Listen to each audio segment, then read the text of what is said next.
Halo semuanya, kembali lagi di video analisa bersama Amandana. Nah, di video kali ini saya akan membahas beberapa pair atau lebih tepatnya hampir semua pair dari major pair yang ada di Forex.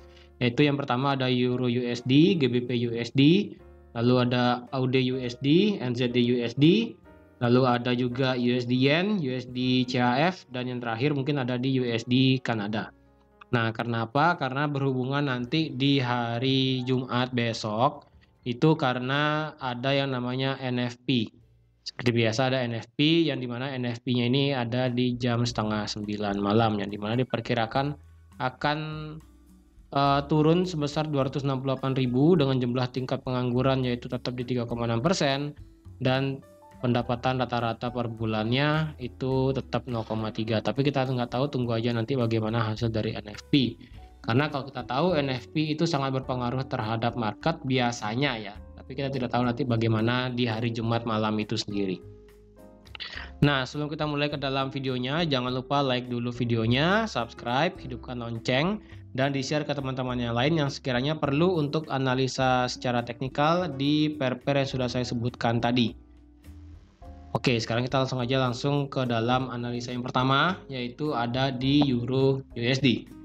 Nah, seperti yang sudah saya sampaikan di analisa teknikal mingguan, itu kan kalau saya kasih tahu, yang dimana jika dia drop area ini 103508, itu Euro USD kemungkinan akan drop sejauh bisa sampai ke tahun 2002, yaitu 20 tahun terakhir, yang dimana itu sangatlah jauh sekali kalau kita lihat ya. Ini hampir bahkan tidak ada kelihatan di sini. Nah, tapi kalau kita lihat secara kasat mata ya, tanpa kita lihat ke belakang terlalu jauh, kalau kita coba tarik secara Fibonacci, apakah kita bisa melihat extension ya? Sekarang kalau kita lihat Fibonacci-nya sekarang berada di area 1618, yaitu Fibonacci extension. Berarti kemungkinan untuk dia melakukan retracement itu ada, tapi kita tidak tahu nanti bagaimana. Kalau kita lihat juga secara Fibonacci yang bisa kita tarik untuk kita ambil posisi sell, untuk saat ini sebenarnya untuk melakukan sell di Euro USD saya rasa sudah telat, karena harga sudah terlalu jauh ke bawah dan kita sebaiknya tunggu untuk retrace ke atas baru kita ambil posisi sell. Nah, bagaimana nanti dampaknya terhadap NFP? Kita turunkan ke time frame 1 jam untuk kita lihat. Di time frame 1 jam, jika nanti memang sebelum NFP ini harga dari Euro USD bisa naik, setidaknya sampai ke area ini aja ya, sampai di area ini, hampir mendekati area Fibonacci 382-nya ya, sampai mendekati Fibonacci area 0,382-nya. Itu kemungkinan harga dari, dan jika memang dari NFP itu hasilnya bagus, kemungkinan dari Euro USD bisa turun lagi seperti itu. Karena kalau kita lihat juga di sini di time frame H4 pun di sini ada juga di sini ya. Ya, mungkin di sini. Nah, di sini juga ada satu area supply, yang dimana kalau kita lihat, jika nanti pada saat hari ini, yaitu hari Kamis, dan keesokan hari dan sebelum NFP itu keluar, harga dari Euro USD ini bisa dibuat naik sampai sini misalnya, atau enggak sampai sini. Dan jika nanti pada saat NFP itu keluar, kemungkinan harga dari Euro bisa drop lagi sekali lagi seperti itu. Tapi jika hasil NFP-nya bagus ya. Tapi jika ternyata hasil NFP-nya itu jelek, kemungkinan mungkin Euro USD akan mulai melakukan retracement ke atas seperti itu. Tapi untuk saat ini, kalau kita ambil posisi sell, saya rasa sih jangan dulu ya, karena patokan kita yang 20 tahun ke belakang itu terlalu jauh sih, kok bisa saya lihat ini terlalu jauh ke belakang. Ini terlalu jauh ke belakang, jadi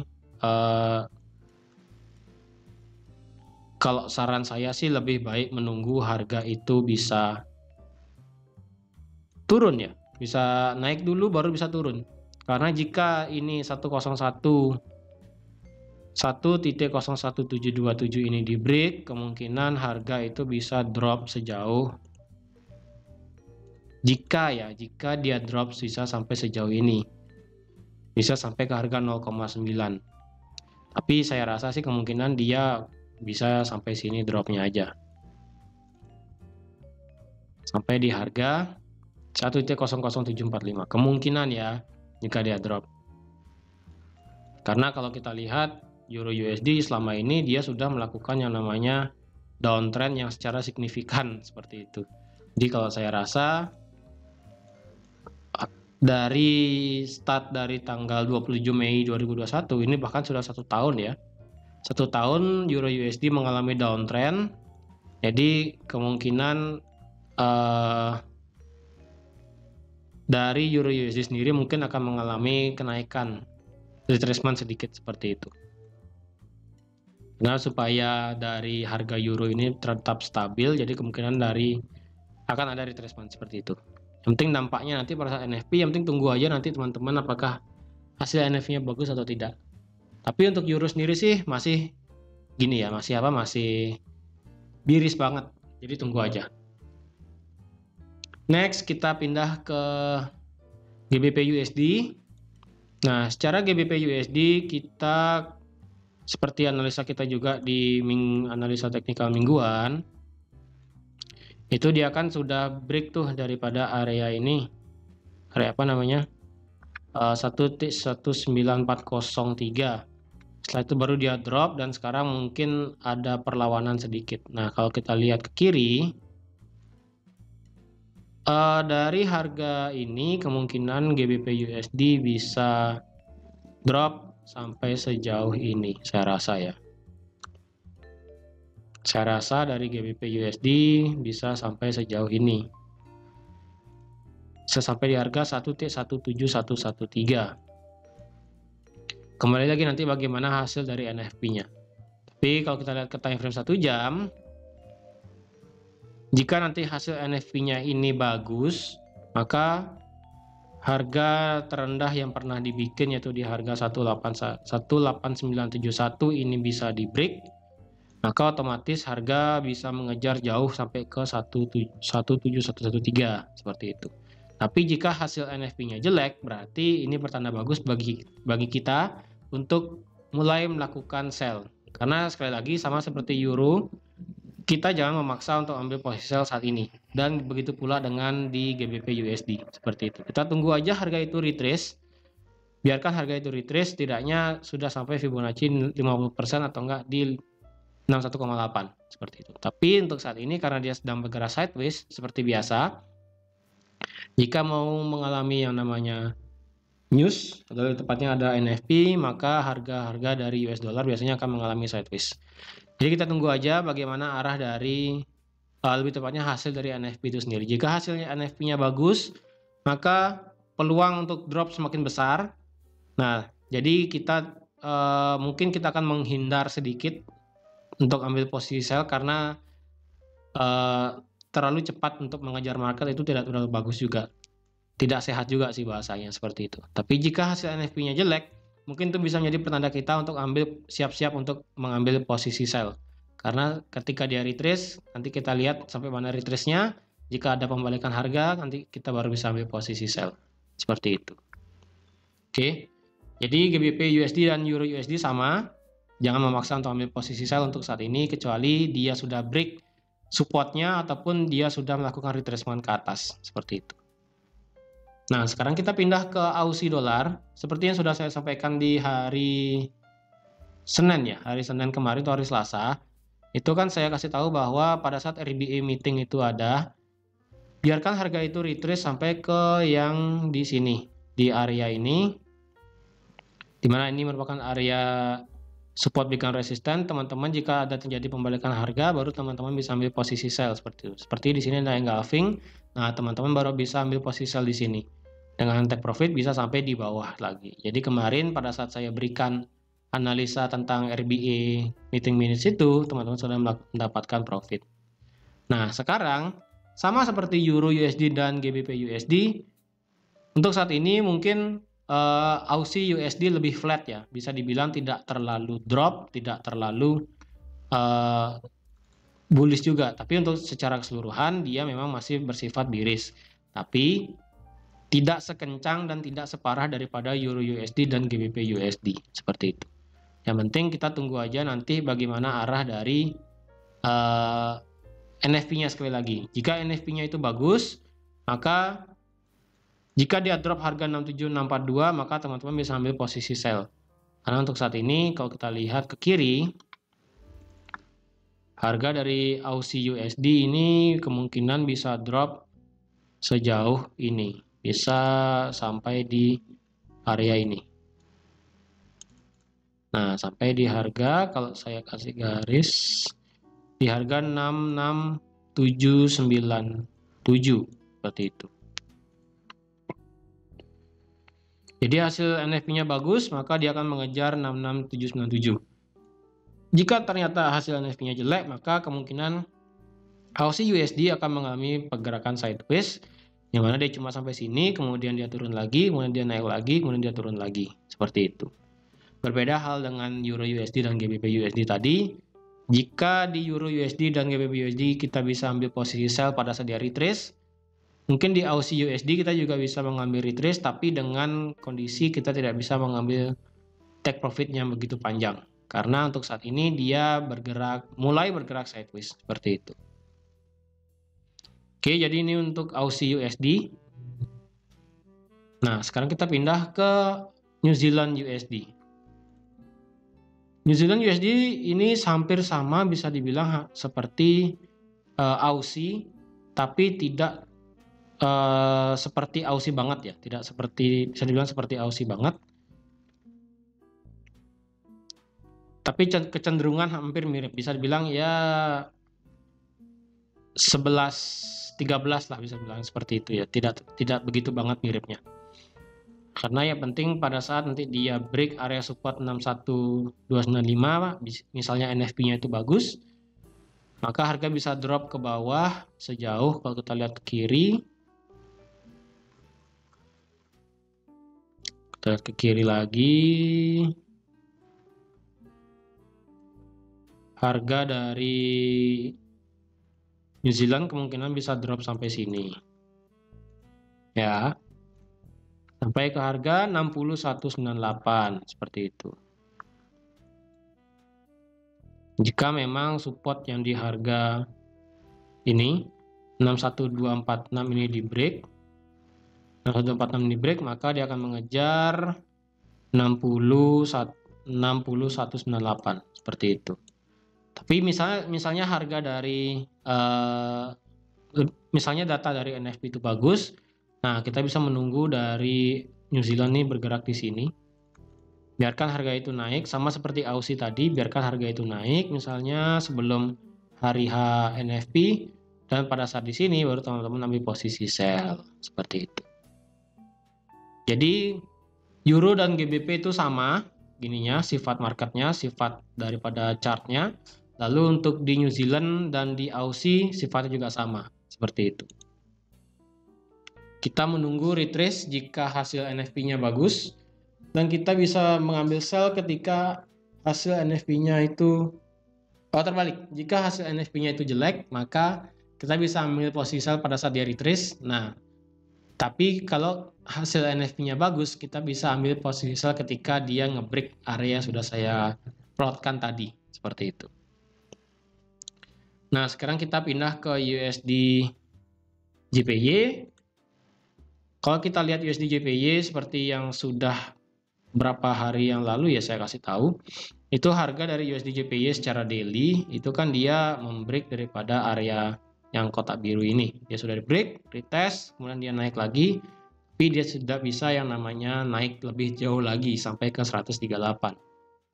Dan bahkan kalau kita bisa kasih garis ya, area ini tidak bisa di-break oleh market.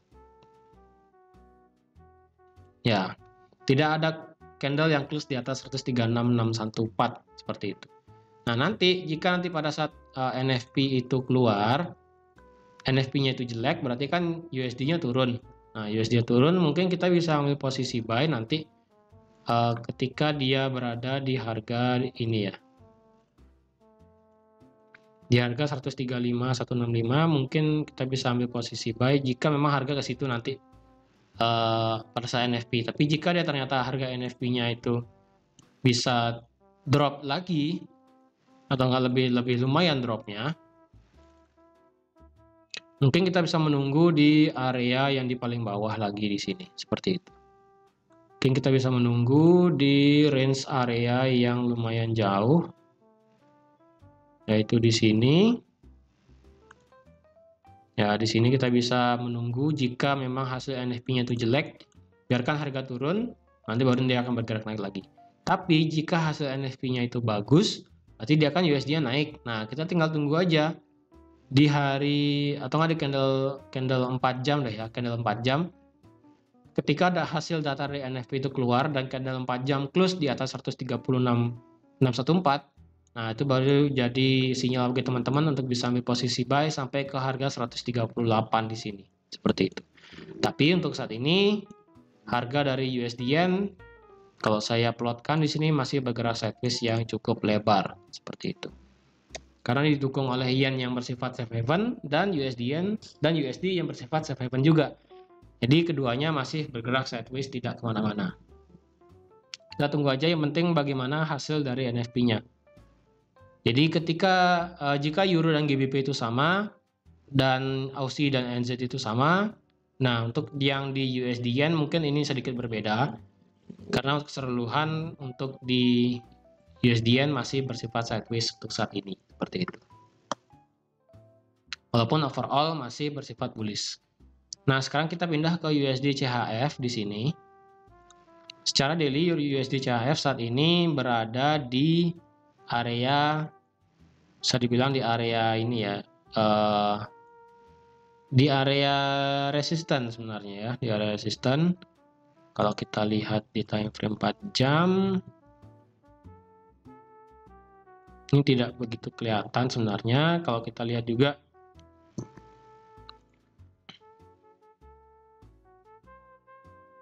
kalau kita juga tadi lihat di daily ya, di daily itu kita sebenarnya sempat membreak ke atas di sini ya, sempat break, tapi kalau kita lihat lagi ke bawah ya, kalau kita lihat di daily sebenarnya area resisten ataupun area supply ini sudah di break sebenarnya ya, sudah di break ke atas dan bahkan sudah ada candle yang sampai ke atas di sini, tapi harga sekarang dibuat drop. Nah, kita tunggu aja nanti hasil dari NFP. Jika NFP-nya itu bagus, itu bisa menjadi syarat teman-teman untuk ambil buy di USD CHF, karena untuk saat ini overall USD CHF masih bersifat trending bullish untuk di time frame 1 jam. Dan di daily pun dia memang masih bullish walaupun ada beberapa tekanan bearish kemarin di sini, seperti itu.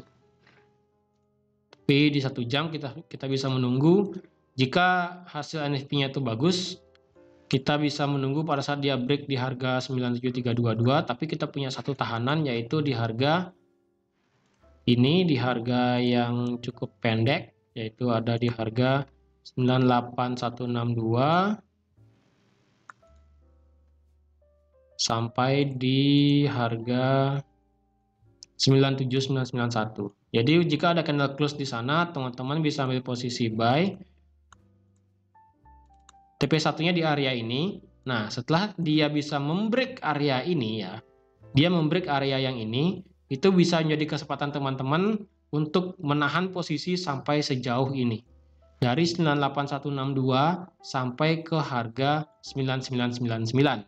Itu sudah sangat besar sekali profitnya. Jadi hasil NFP nanti untuk di USD CHF menjadi penentu apakah USD CHF bisa melanjutkan kenaikannya atau tidak. Seperti itu.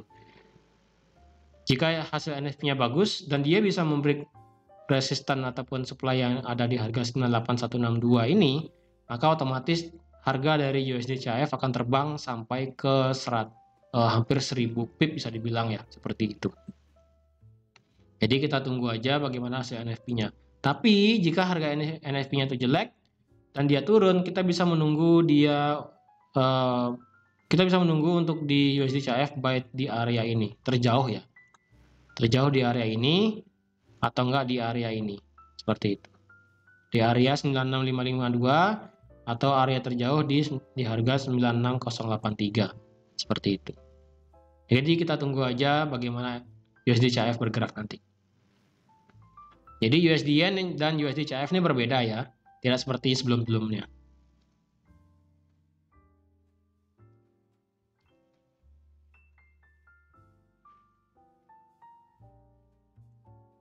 Sekarang kita pindah ke yang terakhir, yaitu ada USD CAD. Nah, USD CAD sendiri kalau kita lihat saat ini USD CAD berada di area supply yang sangat strong. Ini bisa dilihat berdasarkan di daily. Ketika dia ada di candle daily, dia drop, dia masuk lagi, dia drop, dia masuk lagi ditolak, dia masuk lagi ditolak, dan sekarang kita menunggu area di sini. Berarti otomatis USD CAD ini bersifat seperti USD CHF, seperti itu. Jika dia hasil NFP-nya itu bagus, maka USD CAD kemungkinan akan bisa break ke atas, tapi dengan syarat ya di sini ada satu trend line lagi satu yang warna di atas ini. Jika dia bisa break ke atas, dia break ke atas ya, dia break area ini di break, tapi dia tidak bisa membreak garis trend line, takutnya terjadi false break seperti itu. Tapi jika data NFP-nya itu bagus dan didukung oleh sentimen market yang bagus juga, maka kekuatan dari USD CAD untuk naik itu bisa sangat possible seperti itu. Jadi kita tunggu aja bagaimana dari hasil dari NFP nanti. Tapi untuk saat ini USD CAD karena dia berada di area resisten, otomatis dia bergerak sideways. Ini bisa dilihat, ini bergerak sideways ya. Seperti itu. Nah, masalahnya jika nanti USD-nya melemah karena hasil NFP-nya buruk, harga dari USD CAD itu mungkin akan drop secara signifikan. Seperti itu. Dropnya sampai mana? Itu mungkin saya bisa bilang bisa sampai bawah lagi sih. Karena kalau kita lihat di time frame M30 pun kita tidak ada satu candle bearish di sini. Mungkin kalau kita bisa jadikan patokan area-area sebelumnya sih mungkin bisa.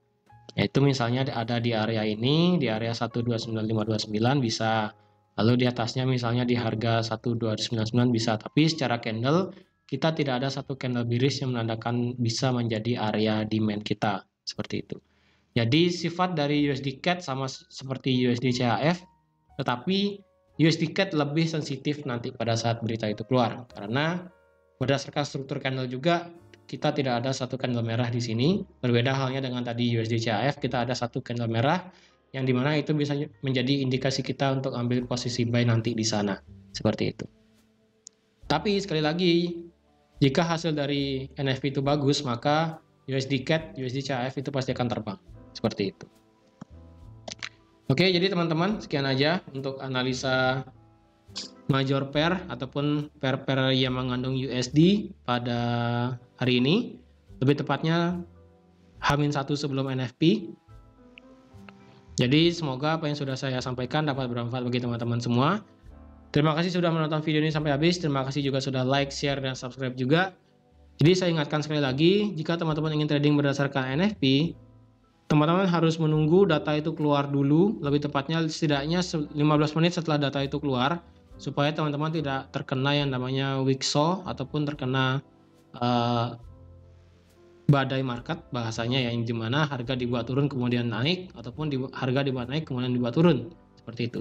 Istilahnya teman-teman menunggu 15 menit setelah data itu keluar, baru teman-teman bisa menentukan arah daripada tradingnya, seperti itu. Jadi terima kasih dan sampai jumpa.